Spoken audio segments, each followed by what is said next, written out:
ambulance sirens, people rushing around and whispering and looking up and seeing my parents' faces. This was a memory I had when I was 9 years old in 4th grade. That day I learned that you should always listen to your parents, even though you think that they're wrong, they're probably more likely right, they've been here longer than you have. When I was 9, it was closer to the end of school, so I was like, oh, you know, this is going to be easy, nothing really hard. And then I started getting these side pains on my right side, and I had them before and they always would go away, so I was like, oh, it's nothing, I'll just tough it off or something.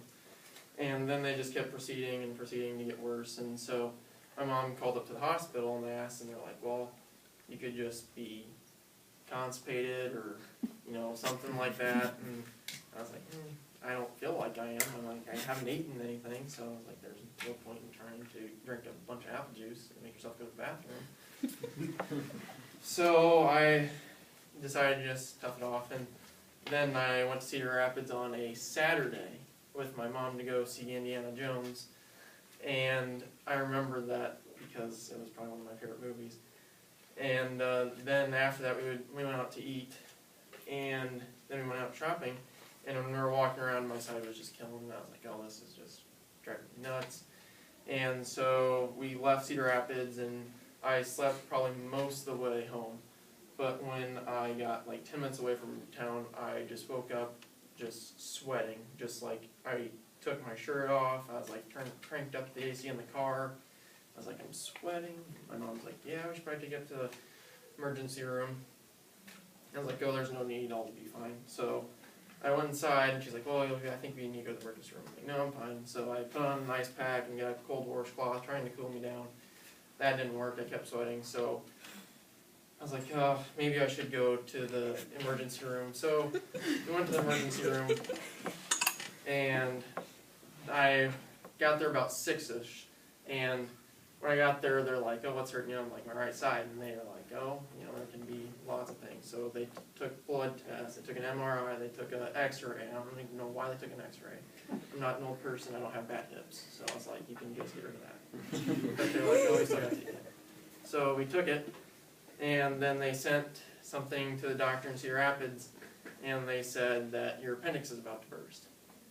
And so after that, from being at the hospital from 6 to 9, they transported me by ambulance to Cedar Rapids as quickly as possible.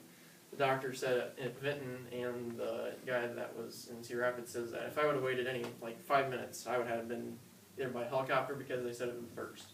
So they said that if I wouldn't have gone to the hospital within the time I did, like my parents told me to, I probably would have had it burst and I would have turned all green and whatnot on my right side. And I was like, okay, thanks for giving me all the information. That didn't happen to me. That was too much. And so I woke up, or we went there, we had the surgery done like right away.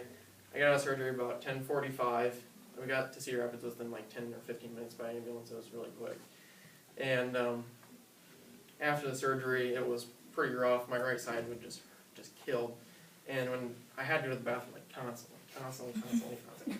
So they taught me a way to get up, and I had to like hold a pillow like this, and then I just had to pop up. I'm like, oh, this is just getting ridiculous all the time. I have to do this to go to the bathroom. And so I probably went to the bathroom at least 10 times that night. I just had to get rid of fluids constantly because they're pumping fluids in, and the fluids are going out, and more fluids are coming in. I just the bathroom. So then finally I was like, okay, I calmed down to where I didn't need to go to the bathroom as much, but I still had to use the pillow technique because it just killed. I couldn't go upstairs, so I couldn't sleep in my bed, so I would sleep on the couch, and that was just terrible. But I guess I learned that day that you should always listen to your parents, and they're probably more likely to be right than you are. And that's it.